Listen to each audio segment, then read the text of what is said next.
Hi again everyone, this is Karen Whooley and I'm back today to show you how to actually overlay crochet using a chart. Now my previous video I talked about the chart and the difference between the blank squares and the X squares and the colors and all of that. So if you didn't watch my first video, make sure you do go back and watch that video. But in the meantime, I just wanted to show you, this is the finished piece on this chart. So this is what the ultimate goal is when you're working this chart. And I already started the first 2 rows and I wanted to show you guys that first. Remember that the numbered rows or the numbered boxes tell you what color that row should be because we're only working one color every single row. So row 1 was purple, so you can see the purple row here, and row 2 was yellow in my case. So here's row number 2. Now there's a couple other things I didn't mention in the previous video that I want to make sure I cover here. And the first thing is that the boxes that have the numbers in them, I think I did mention that they are selvage stitches.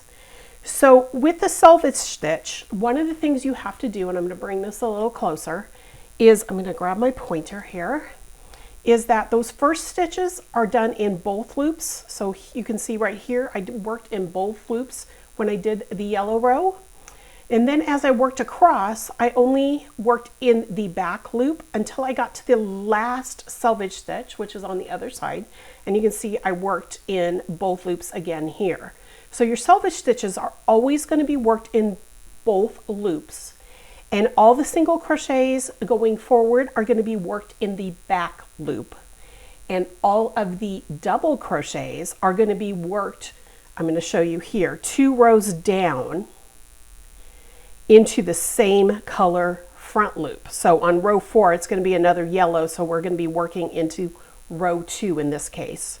But I'm going to go ahead and do row 3 here, just because I wanted to show you right off the bat that row 3 is different than the first 2 rows. And the reason being, remember I said that the numbered boxes are going to tell you what color that row is. So in number 3 is a purple row. So all of these stitches are purple, even though we see some white single crochets here, or white boxes, I should say. They're all single crochets and they're all worked in purple. So I'll explain a little bit more when we get to row 4, but I wanted to show you that this is how I start my row. First I put a slip knot on the hook, and if you don't know how to do that, I also have videos on how to do slip knots. So make sure you check those out as well. But I'm going to join with a single crochet.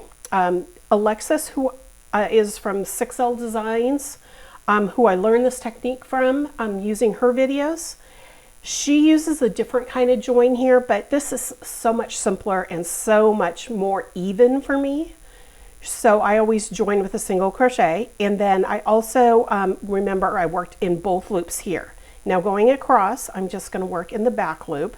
So there's 17 stitches across, so I'm going to be doing 15 single crochets, because remember the empty boxes are all single crochets and they're always worked in the back loop. So let's just get all the way over here.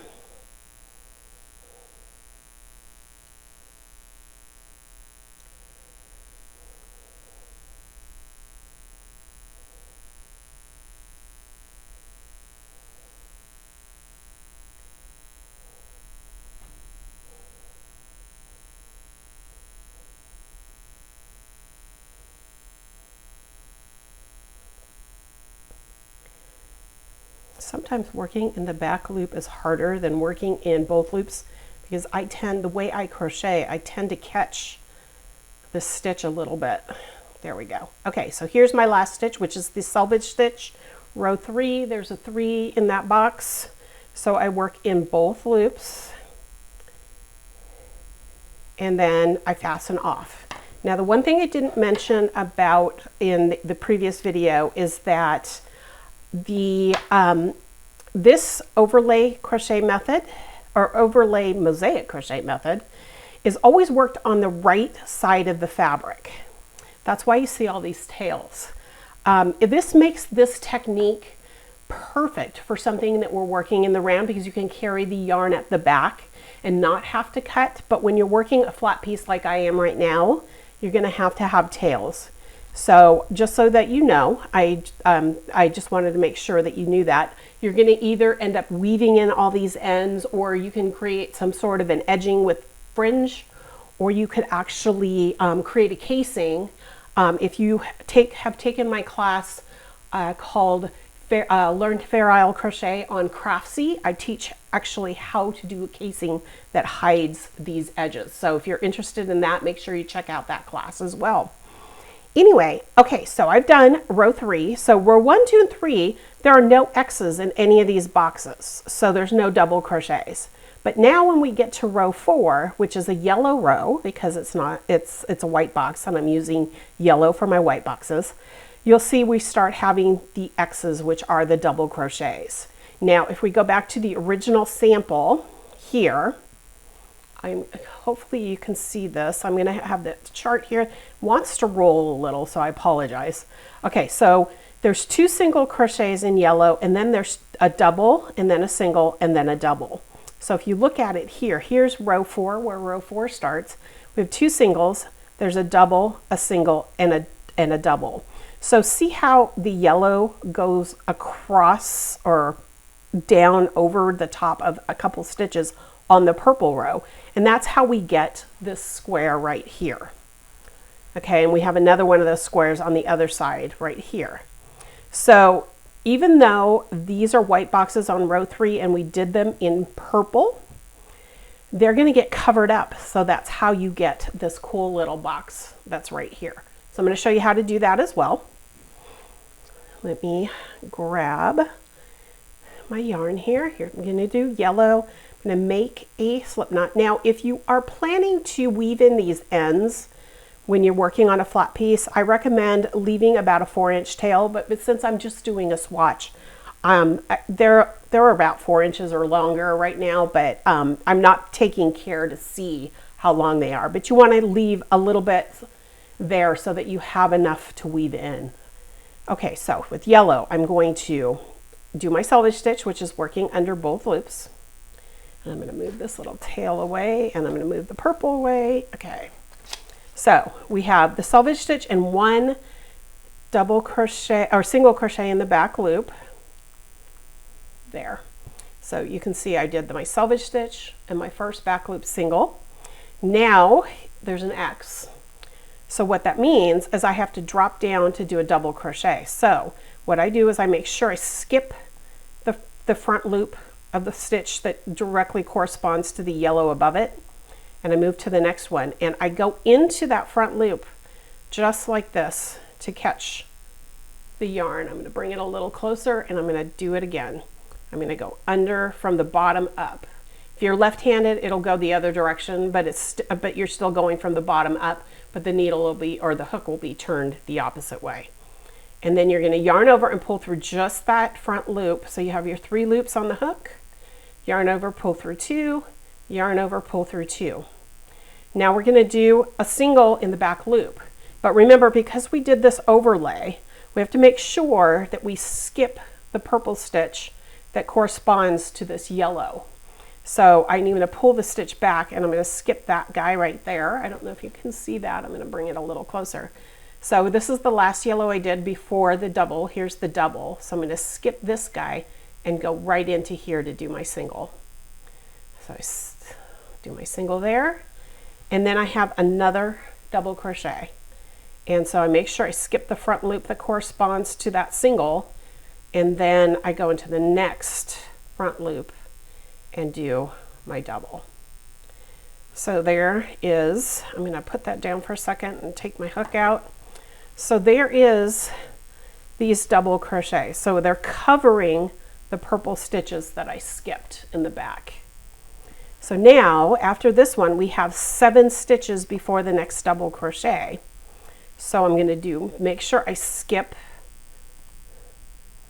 this one right here because that corresponds with that double, and I'm going to do 7 back loop singles.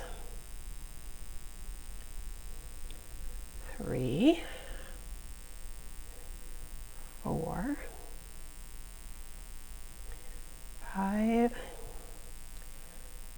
6 and 7. Okay, so now I have to jump down and make sure I do the right, do a double crochet, because here's where I'm at, right here.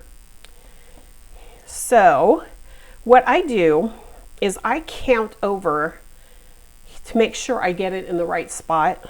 I count over these front loops. So I did 7 singles up here, so I'm going to skip 7 front loops. 1, 2, 3, 4, 5, 6, and 7. And I'm going to do my double right here. And then I do a single, so I make sure I skip that corresponding purple and do a single crochet in the back loop. And then I do my double again, so I make sure I skip just the 1 front loop. Do my double.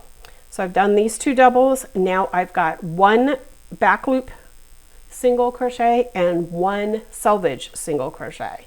So single crochet in the back loop here, and then single crochet through both loops in that last one.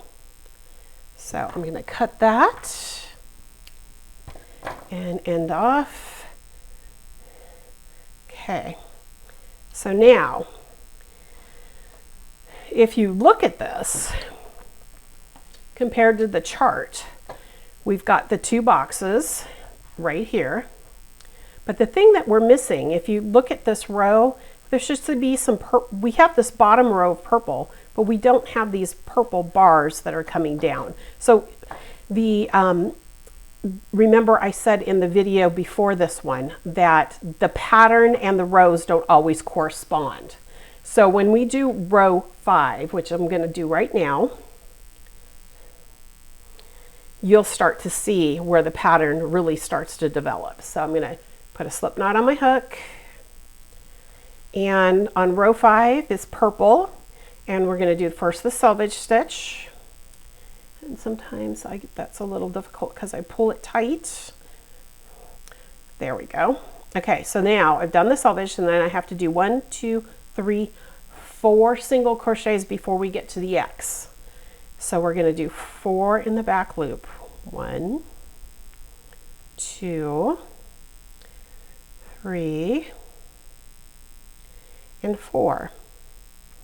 Okay, so now we've got an X, so we're going to drop down 2 rows, and we're going to work in the front loop of the previous purple row. So I'm going to just drop down here, and I'm going to pull, see how I went into the purple row right there, and I'm doing my double.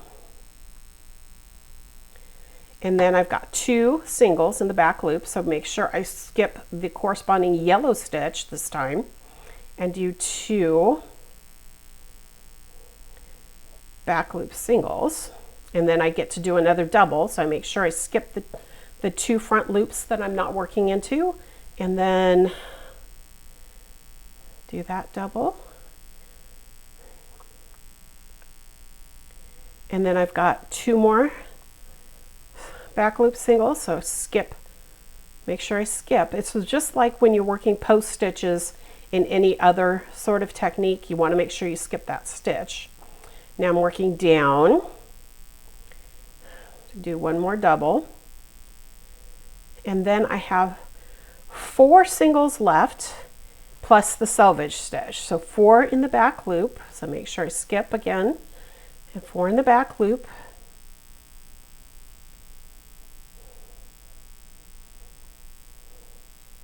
And then the selvage stitch as soon as I finish this one off. And then I'm going to fasten off.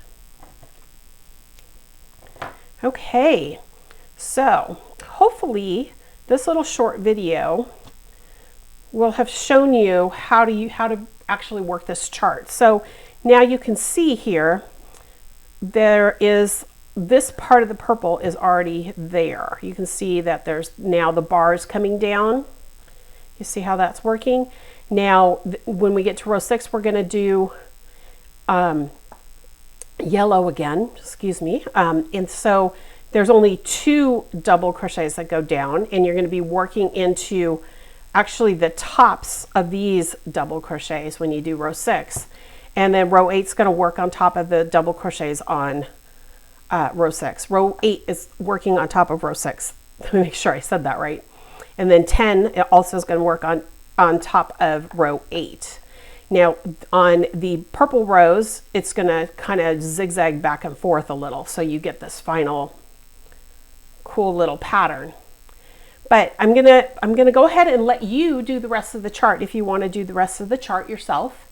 And but that's all there is to it. So if you have any questions, you know where to find me. Just go ahead and contact me either through my website, or if you have my email address, you can do that as well, or you can leave a comment under this video or this blog post. So if you actually try this chart out and do it yourself, I'd love it if you would send me a photo, because I really like to see what my followers are doing as well, especially when I'm teaching something that's a little bit different.